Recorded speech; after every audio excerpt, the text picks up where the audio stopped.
మనం అర్థం చేసుకోవాలి దాని యొక్క బాగా మనం దాని యొక్క లోతులోకి వెళ్తే ఆ విషయం ఏంటనేది మనకు తెలుస్తూ ఉంటుంది. అలాగే కార్తీక మాసంలో సోమవారాల గురించి కూడా ప్రత్యేకంగా ఒక అధ్యాయమే చెప్పారు.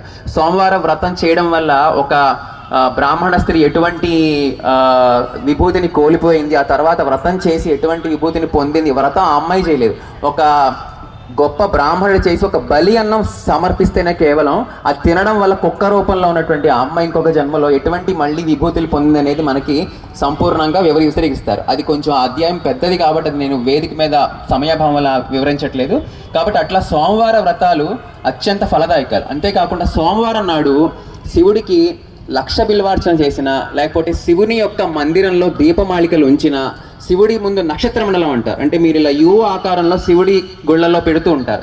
అందులో ఎవరైతే దీపం పెడతారో వాళ్ళకి శివ సాయుధ్యం, అంటే ఇంకా మళ్ళీ పుట్టకుండా ఉండేటువంటి విభూతిని శివుడు ఇస్తాడు.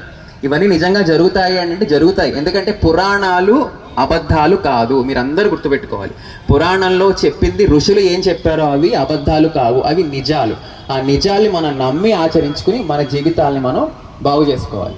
అంతేకాదు ఆ రోజున మనం విరివిగా అన్నదానం చేసిన, అంటే సాయంత్రం పూట నత్తం ఉన్న వాళ్ళ బ్రాహ్మణుడి ఇంటికి పిలిచి భోజనం పెట్టిన, లేకపోతే ఆ రోజు దీపదానం చేసిన, వస్త్రదానం చేసిన, లేని వాళ్ళకి ఏమైనా మీరు ఇచ్చిన, ఇవన్నీ కూడా మీకు పుణ్యమై ఆ తర్వాత మీ యొక్క జీవన యాత్రలు అవి పనికొస్తూ ఉంటాయన్నమాట.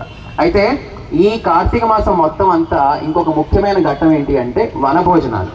వనభోజనాలు అంటే అందరూ ఈ రోజుల్లో పిక్నిక్లు అని చెప్పి ఏవో పిచ్చి పాటలు వేసుకుంటూ, పిచ్చి గెంతులు వేసుకుంటూ ఎక్కడో తినేసి తాగేసి వచ్చేస్తున్నారు. అసలు వనభోజనాలు కానే కాదు. అది అసలు వనభోజనం అంటే ఏంటో మనకి ఋషులు చక్కగా చెప్పారు. అసలు అది ఎవరు చేయట్లా, నాకు తెలిసి ఎక్కడ చేస్తున్నారో కూడా తెలియట్లా.